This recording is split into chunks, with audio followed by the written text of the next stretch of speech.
I was 17 the night my father told me I wasn't built for success. And it wasn't even an insult he spat in anger or something said in the heat of an argument. No, he said it calmly, like a man reading the weather forecast, as if he was doing me a favor by stating a fact. He didn't even look at me. His eyes stayed glued to his newspaper while he sipped his coffee and said, "You're the spare. Nathan's the heir.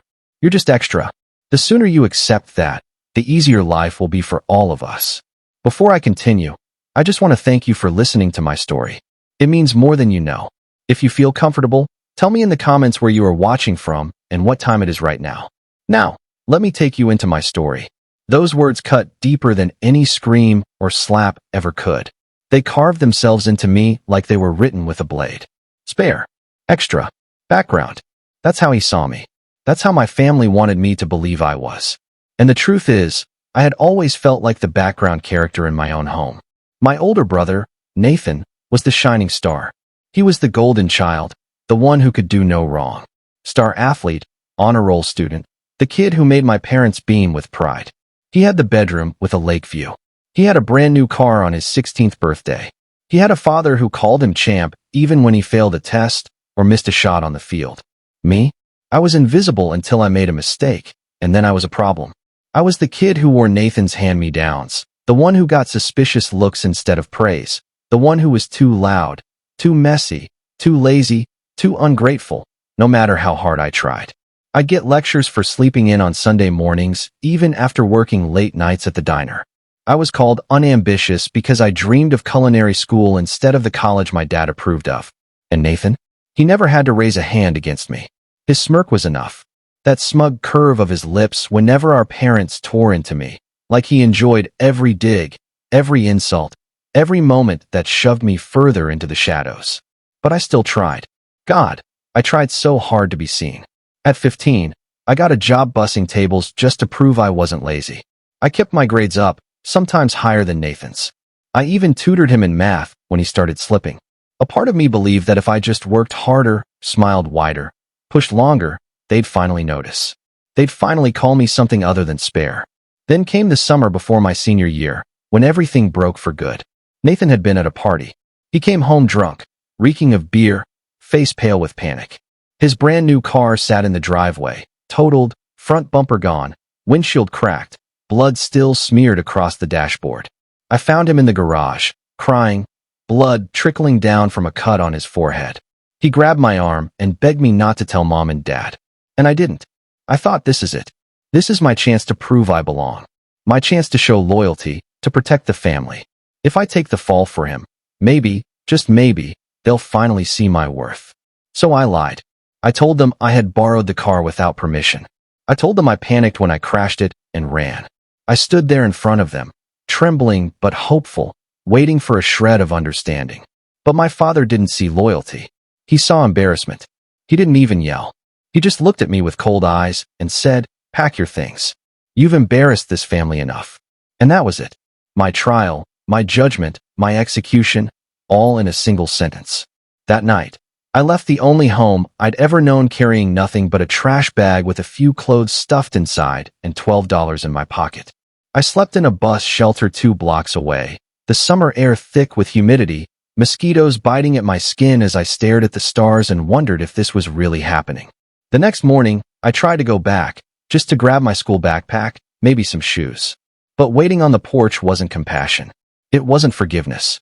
It was a trash bag with the rest of my belongings and a note taped to the side. For words in my father's handwriting, "You're on your own now. Learn something from this." I stood there staring at it, the neighbors mowing their lawns, kids riding their bikes, everyone pretending they couldn't see me, like I'd become a ghost overnight. That was the day I stopped being a daughter. That was the day I became spare for real. For the next 3 years, the silence was louder than any rejection. No birthdays. No Christmas cards. No quick texts asking if I was alive. My mom told people at church I had chosen the streets because I was rebellious. Nathan? He went to Florida 2 weeks later, laughing in beach selfies like nothing had happened. And me? I scrubbed shelves at a convenience store, worked double shifts, slept in the stockroom on cardboard when the manager wasn't looking.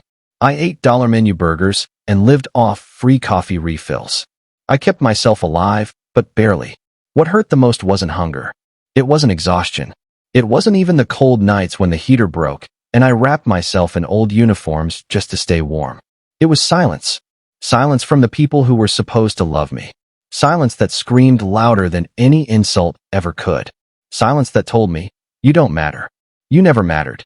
You were never part of this family in the first place. And still, somewhere deep down, a part of me whispered, maybe if I prove myself one day, they'll see.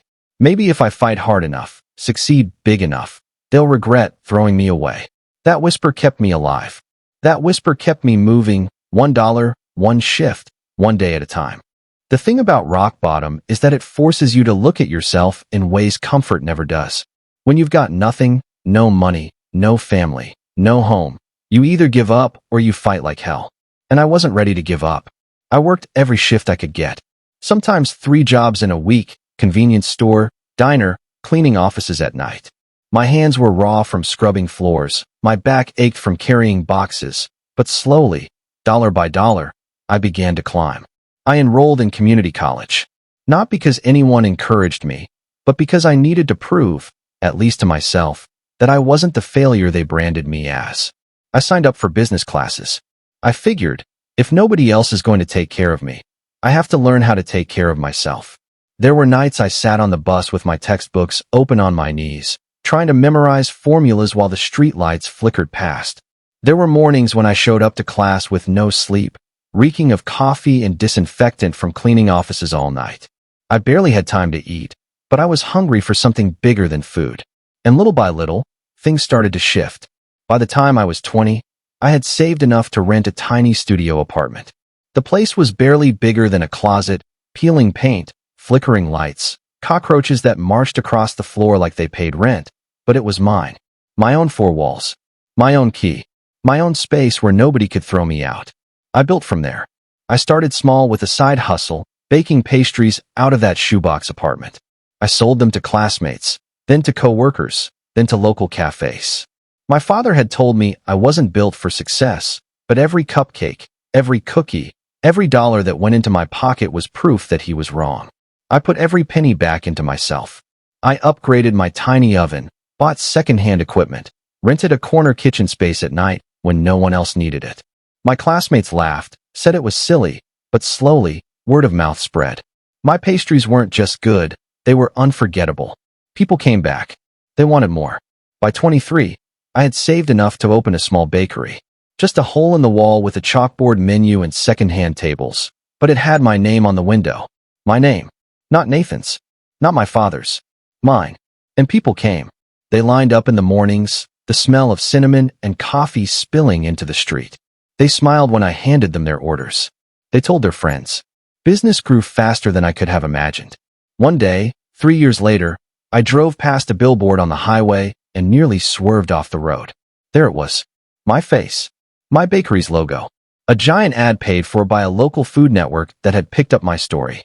I pulled over on the side of the road and just stared, tears streaming down my face. For so long, I'd been invisible. For so long, I'd been the spare, the extra, the unwanted. And now? Now people driving down that highway had to look at me. They had to see me. And it was in that moment, standing on the side of the road, cars rushing past, the smell of gasoline in the air, that I realized something powerful. I didn't need their approval anymore.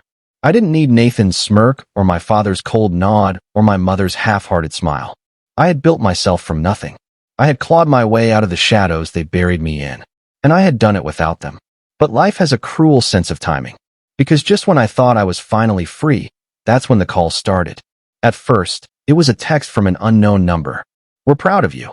No name attached, but I knew who it was. My mother. Then came a voicemail. Her voice shaky, rehearsed. We saw the article about your bakery. You've really done well for yourself. We'd love to catch up sometime.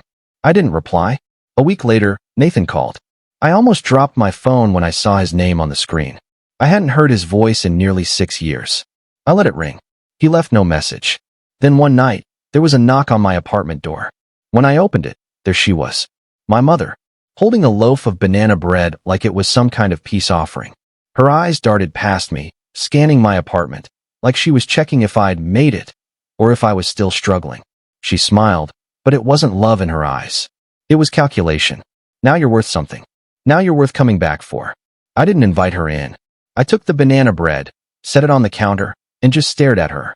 For years, I had begged for her love, her attention, her care. And now she wanted to waltz back into my life like nothing had happened? My voice shook, but I forced the words out. You left me. You all left me. You can't just show up because I'm finally doing okay. Her smile faltered. For the first time, I saw guilt flicker across her face. She opened her mouth to speak, but no words came out. And then she left. The silence after she walked away was heavy. The kind of silence that doesn't just sit in a room, it seeps into your bones. But deep down, I knew this wasn't the end. My family had smelled success, and they weren't going to disappear again. Success has a strange way of calling ghosts back from the dead. For years, my family acted like I didn't exist. Not a single birthday text, not one Christmas card, not one message asking if I was okay. But the moment they saw my face on a billboard, suddenly I mattered again. At first, it was a short text from my mom. Just a single line. Is that your face on the billboard off Route 9? I stared at the screen, my chest tight and my hands trembling. After all the years of silence, that was the first thing she had to say to me? Not I miss you. Not are you okay? Just a cold, curious question. I didn't reply. 2 hours later my father called. The same man who once told me I was the spare. The same man who said I wasn't built for success. I let it go to voicemail. Then Nathan tried. Then a cousin I hadn't spoken to since middle school. Suddenly my phone was buzzing with calls and messages. Every one of them strangely warm and supportive, dripping with interest. But I could see through it. They didn't miss me. They missed what they thought I could give them. The next day my mom left a voicemail. Her voice was soft, almost rehearsed. We're going through a rough patch, she said. Nathan and his wife might lose their place. We were wondering if you still had that spare room you used to mention. I almost choked on my coffee laughing. A spare room? I didn't have a spare room. I had an entire house. A house I bought with my own money after years of clawing my way back from nothing. A house they didn't even know existed until they saw me smiling down from that billboard. For a while I ignored the calls and the messages. Aunt Janice even sent me one on Facebook. You know, it would really mean a lot to the family if you stepped up right now. Stepped up. Where were they when I was sleeping in a bus shelter with nothing but a trash bag? Where were they when I worked myself sick just to afford stale bread? Now that Nathan's life was falling apart, I was supposed to step up? The hypocrisy made my stomach burn. But silence wasn't enough for them. One afternoon, I pulled into my driveway after a meeting and froze. Parked across the street was a silver Honda Civic. My parents' car. For 5 whole minutes I sat in my own car, gripping the wheel until my knuckles went white. A part of me wanted to drive off, to pretend I hadn't seen it. But something inside me knew it was time. When I finally walked up the driveway, she was there. My mother. Sitting on my porch with a Tupperware container balanced on her lap. Banana bread. As if a loaf of banana bread could erase 17 years of silence. She jumped up when she saw me, smiling too brightly. Oh my God, you look so good, she said, reaching out her arms. I didn't hug her. I didn't move. I looked at her the way you look at a stranger, because that's what she was. Mom, I said quietly, why are you here? She smiled like this was just some casual visit. I wanted to see you, it's been so long. I thought maybe we could talk, catch up. I leaned against the doorframe. Is Nathan okay? Her smile cracked. The mask slipped. He and Alyssa lost their apartment, she admitted. They fell behind on rent. The baby is on the way, and they just need a place for a little while. Just until they get back on their feet. Your father thought maybe we could all stay here, just for a few months. I felt laughter bubbling up inside me, sharp and bitter. You kicked me out with a trash bag and a note, I said slowly. I begged you to listen, and you told me to learn something from it. And now you want me to give up my peace, my home, for the son you threw me away for. Her face flickered with shame for the first time, but she recovered quickly. It was complicated back then. We were just doing what we thought was right. No, I cut in. You were doing what was easiest. You believed whatever Nathan said because it made your life simpler. It didn't matter if it destroyed me. Her eyes hardened. Well, you've clearly done well for yourself. Maybe it wasn't such a bad thing after all. My stomach twisted. They had abandoned me, broken me, and now they wanted credit for it. You're not coming inside, I said firmly. And you can tell Dad and Nathan that this house doesn't have a spare room. She opened her mouth, ready to beg or guilt trip me, but I was already turning the knob. Then she threw one last dart. You're being selfish. I turned back, met her eyes, and said the words I had waited years to say. No, Mom. I'm just done being useful to people who only remember I exist when they need something. Then I closed the door. For the first time in my life, I felt like I wasn't the spare anymore. I was the one in control. Closing the door on my mother should have been the end of it, but it wasn't. The thing about people like my family is they don't stop when you say no. They press, they poke, they prod. They test your boundaries just to see if they still have power over you. I thought silence would be enough, but the silence only fueled them. That night, I lay awake staring at the ceiling, replaying the look on her face. The mix of shame, defensiveness, and entitlement. For a moment, the old guilt crept in. That familiar ache whispering, maybe I was being cruel, maybe I was turning into the bad one. But then I remembered the years of silence. The birthdays spent alone. The nights on cold concrete floors. The lies Nathan spun while my parents cheered him on. That guilt didn't belong to me anymore. And yet I still wanted something. Not revenge exactly, but truth. Accountability. If they had worked so hard to paint me as the rebellious runaway, then maybe it was time everyone else saw the reality. So I sat down at my desk and typed. I wrote out everything. The car crash. The false confession. The trash bag left on the porch. The years without a single phone call. The sudden reappearance once they realized I wasn't a failure. I didn't hold back, not this time. I poured 17 years of silence into words, and I sent it. Not to my parents, not to Nathan, but to the extended family. The cousins, the aunts, the uncles. The people who had heard their version of events for years and never questioned it. I even attached a screenshot of a text Nathan had once sent me, bragging about how easy it was to get rid of me. For the first time in my life, I wasn't afraid of what they might say. I pressed send. The ripple effect was instant. My muted family group chat buzzed to life like a hive of angry bees. One message after another lit up my phone. Aunt Marie asking if it was real. Uncle Leo saying he had been told I ran away, that I was on drugs. Cousin Denise apologizing because she always wondered why I vanished. Some messages dripped with shock, some with guilt, some with pity. A few felt clumsy and uncomfortable, more about their own unease than my pain. But I didn't care. I hadn't written it for pity. I had written it for the truth. Then came the last message I expected. From Alyssa, Nathan's wife. I'm so sorry, she wrote. I had no idea. He told me you were unstable, violent. That your grandmother had to take you in after you attacked your mom. I feel sick. I stared at the message, unsure how to reply. Before I could, another one came. I left him last night. My breath caught in my throat. Alyssa explained that she had read my email out loud to Nathan. At first he laughed, then he grew defensive, then furious. He tried to snatch her phone, tried to delete the message, shouting at her for being naive. 7 months pregnant and finally done being gaslit. She packed a bag and left for her sister's house.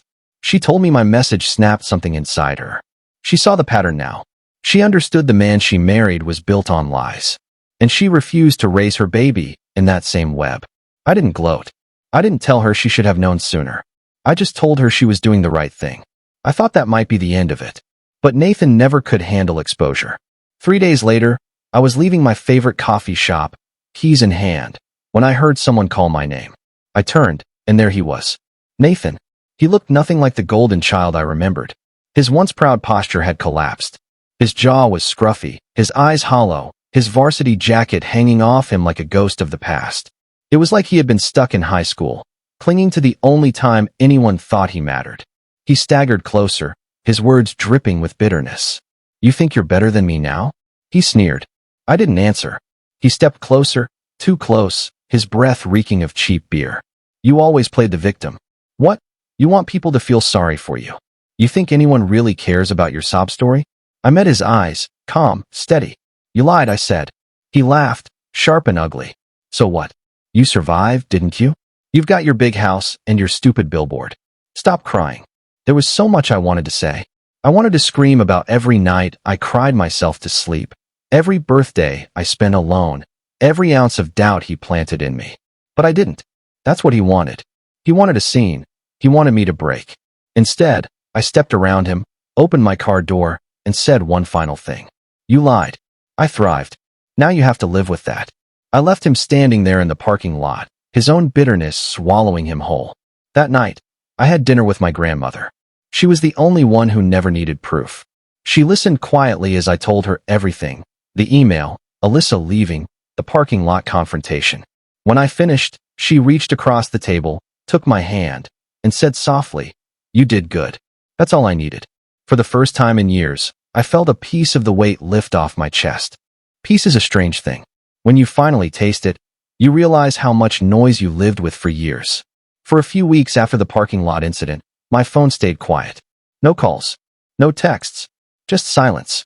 And for the first time, the silence felt like freedom, not abandonment. I poured myself into work, into building a life that was truly mine. The kind of life they said I could never have. A life with my own rules, my own home, my own sense of worth. Then one morning, a letter arrived. Not an email, not a text, but a real envelope with my name scrawled on the front in heavy ink. The return address was a lawyer's office. For a moment my stomach twisted, but curiosity won. I tore it open and read. It was from my father. Not in his handwriting, of course. He had dictated it through the lawyer, making it official, formal, stiff. He wanted to meet. He claimed there were misunderstandings, regrets, things left unsaid. And then, buried at the bottom, a line that made my chest tighten. He was preparing paperwork to sign the old family house over to me. At first, I laughed. That house was the same one I was dragged out of, the one where my childhood was stolen from me. And now, suddenly, it was being dangled in front of me like an apology wrapped in property taxes. I didn't reply right away. I sat with it for days, staring at the letter on my kitchen counter. Every time I walked past it, I felt the weight of all those years pressing against me. Part of me wanted to burn it.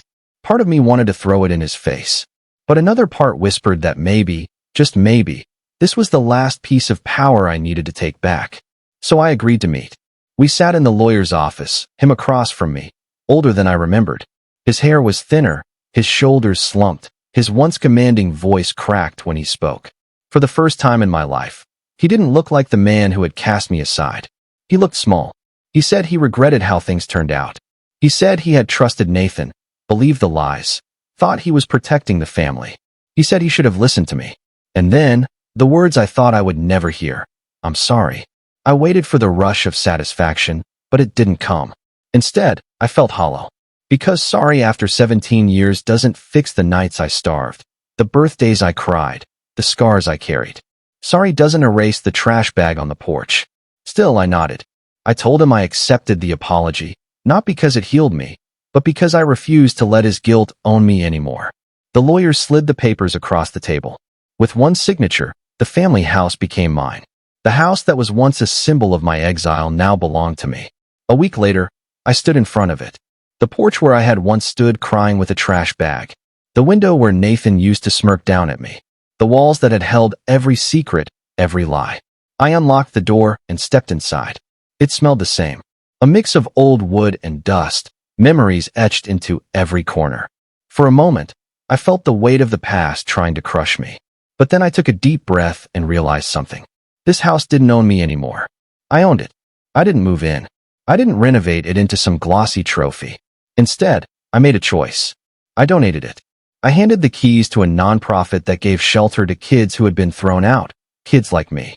The night I signed it over, I sat on my own porch, in front of my own house, sipping coffee under the stars. And for the first time, I felt truly free. I wasn't the spare anymore. I wasn't the forgotten one. I wasn't the scapegoat or the black sheep. I was the survivor, the builder, the one who turned exile into empire. And the sweetest part of it all was knowing that my story wasn't just mine anymore. It was a lifeline for others, a reminder that no matter how deep the betrayal, no matter how heavy the silence, you can rise. They took everything from me once, but in the end, I gave it all back on my own terms. And that was the ultimate revenge. For weeks after giving away the old family house, I expected to feel regret. A part of me thought I would wake up in the middle of the night panicking, wondering if I had given up something valuable, something I could have used as leverage or as proof of victory. But that feeling never came.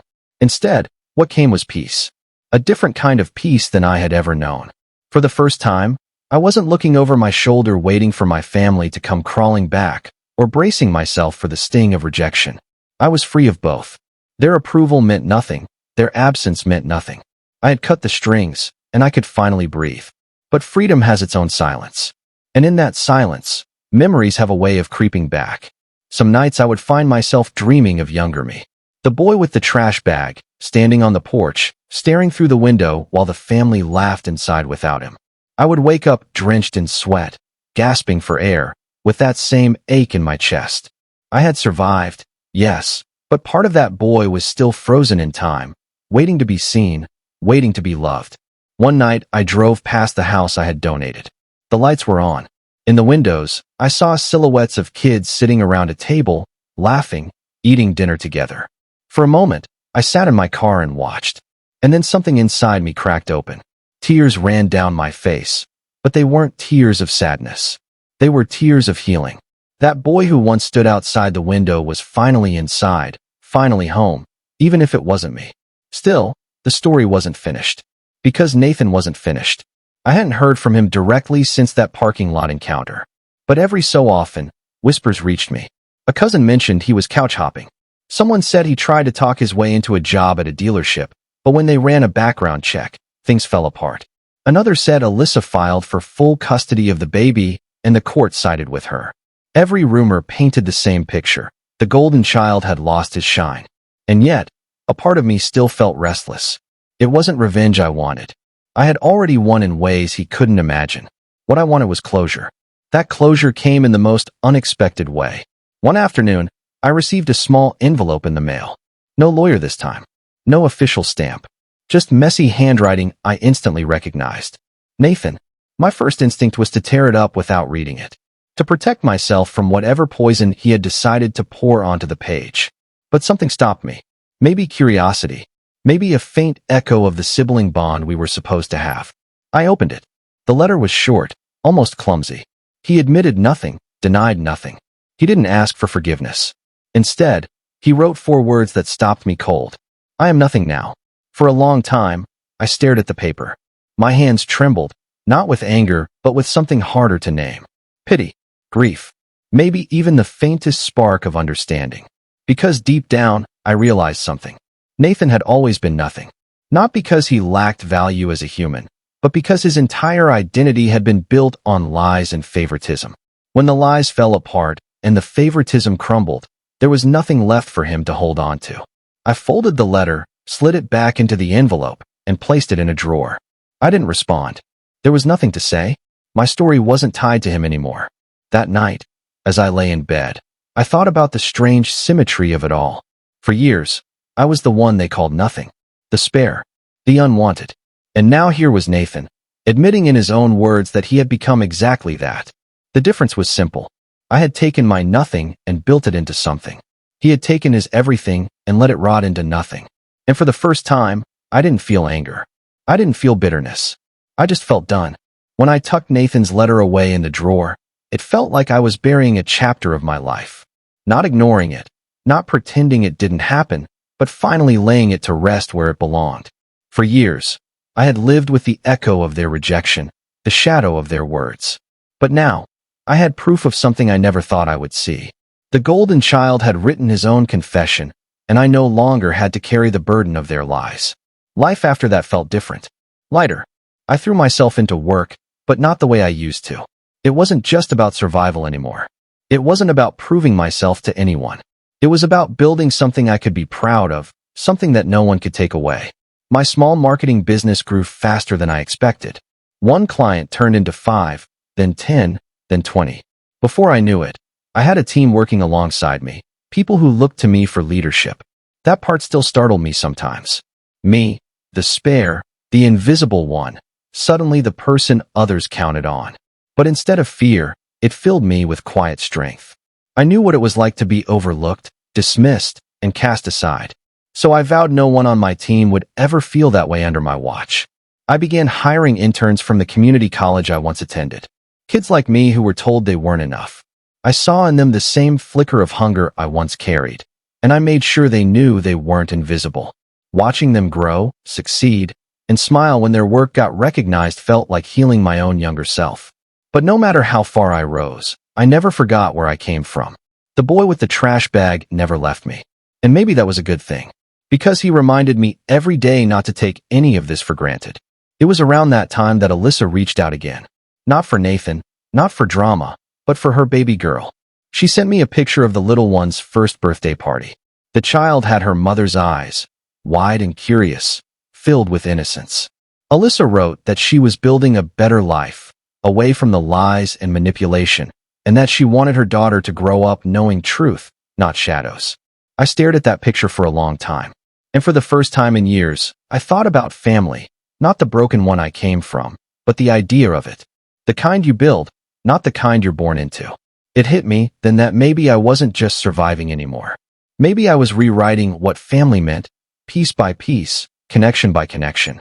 Still, there were scars. There always would be. Some nights I would wake up in a cold sweat, my chest tight, dreaming of being shoved out the door again, of being told I was useless. But now, when those moments came, I would breathe, sit up, and remind myself. I wasn't outside with a trash bag anymore. I was inside my own home, surrounded by proof of what I had built. And one day, as I stood in my office, looking at that framed note, "You're on your own now, learn something from this," I finally smiled without bitterness. They were right, in a way. I had learned something. I had learned how to survive, how to fight, and most of all, how to thrive without them. What they meant as punishment had become my foundation. And that's when I realized the truth. They hadn't kicked me out. They had set me free. When Nathan's letter faded into silence and the dust of that old life finally settled, I found myself staring at a new kind of horizon. For so long, I had been running away from pain, proving my worth, fighting to be seen. But now, I stood at a crossroads. For the first time, I had the chance to choose not just survival, but direction. It started small. The local college where I had earned my associate degree invited me to speak to a class of business students about entrepreneurship. At first, I laughed at the idea. Me, the kid who once slept in a bus shelter, now standing in front of a classroom? But something inside nudged me to accept. That morning, I stood in front of 20 wide-eyed students, most of them not much younger than I had been when I was thrown out. My palms sweated, my heart raced, but I told them everything. Not just the glossy success story, but the raw truth. The trash bag on the porch, the nights in the stockroom, the billboard that made my family crawl back, and how every scar was proof that I hadn't broken, even when I should have. When I finished, the room was silent. Then a girl in the back raised her hand. She said her parents told her she'd never amount to anything, that her brother was the smart one. She asked how I kept going when it felt impossible. I looked at her and felt like I was staring at a reflection of myself years ago. I told her the truth. That some nights I didn't keep going. Some nights I cried until I couldn't breathe. Some mornings I wanted to give up. But I also told her that every step forward, no matter how small, was proof that I was building a life outside their control. That she could too. That day changed something in me. One classroom turned into a community event. One event turned into a keynote speech. Soon, I found myself traveling across the state, standing on stages I never imagined, telling my story to rooms full of strangers who weren't strangers at all, because they carried the same wounds. Kids who were called worthless. Adults who were cast aside. People who believed they were spares. Every time I spoke, I felt the weight lifting, not just from me, but from them too. My pain wasn't wasted. It had become a bridge. But success and healing don't erase the past completely. Every stage, every spotlight, still carried the echo of my father's voice telling me I wasn't built for success. Sometimes, in the middle of applause, I would hear that old whisper in the back of my mind. "You're just extra." The difference now was that I didn't run from it. I faced it. And in facing it, I stole its power. I began to realize something important. Maybe I couldn't rewrite my childhood, but I could rewrite what came after. I could take everything they used to break me and turn it into the reason someone else survived. And that realization lit a fire in me that no rejection could ever put out. Just when I thought the past had finally gone quiet, it found a way to knock again. I had just finished a conference in Chicago, standing in the hotel lobby with my team when I saw a face I hadn't expected. My Aunt Janice. The same woman who once told me it would mean a lot to the family if I stepped up. She looked smaller now, her hair thinner, her shoulders hunched, like time itself had worn her down. She didn't ask about my life, my work, or even how I was doing. Her first words were about them. "Your father isn't well. Nathan has been spiraling. They need you." For a moment, It was as if the air had been sucked out of the room. That familiar guilt rose in my chest, the same guilt they had fed me my whole life.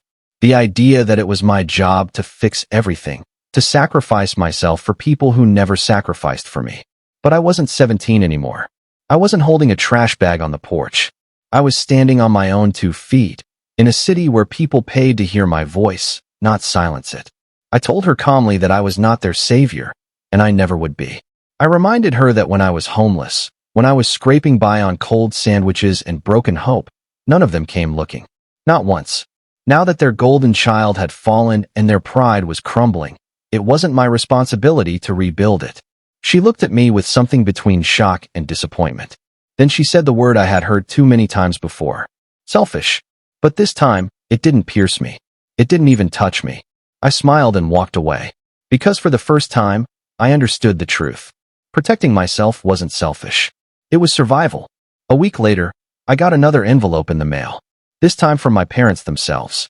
Inside were medical records, unpaid bills, desperate notes scribbled in my father's handwriting. We need a place to stay. We need help. You're our only hope. Once upon a time, that letter would have destroyed me.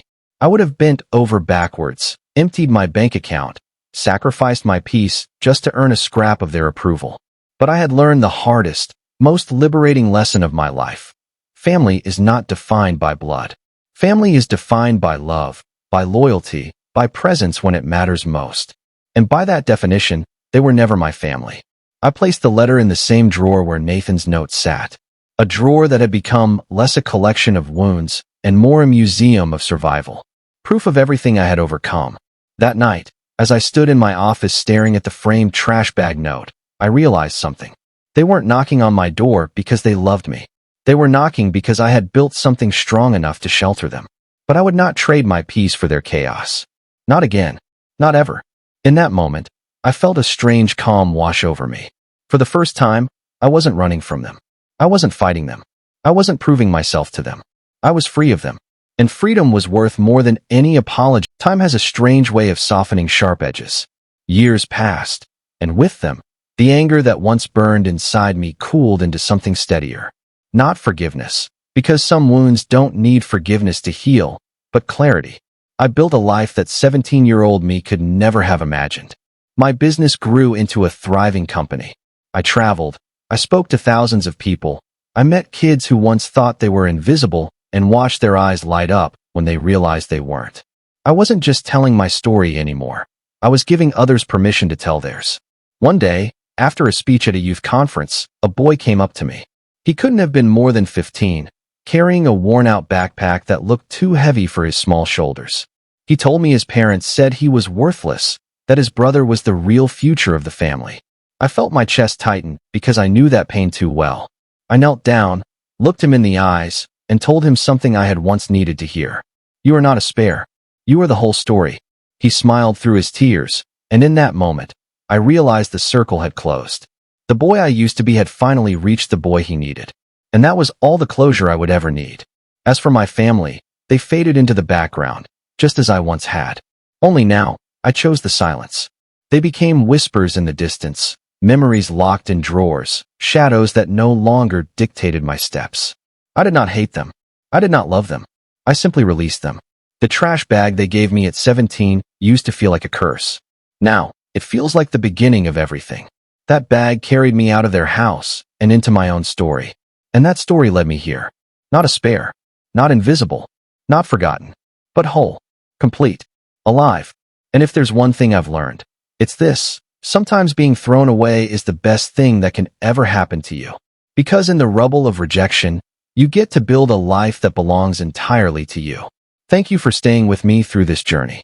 If my story touched you in any way, I want you to remember this no matter what anyone has told you. No matter how many times you've been overlooked, you are not a spare. You are the author of your own story. Before you go, make sure you hit that like button, subscribe to this channel, and ring the bell so you don't miss more stories like this, stories of resilience, truth, and the power to rise from nothing into everything. And if you're listening right now, let me know in the comments where you're from and what time it is where you are. Because no matter where you stand, your story matters. And I'll see you in the next story.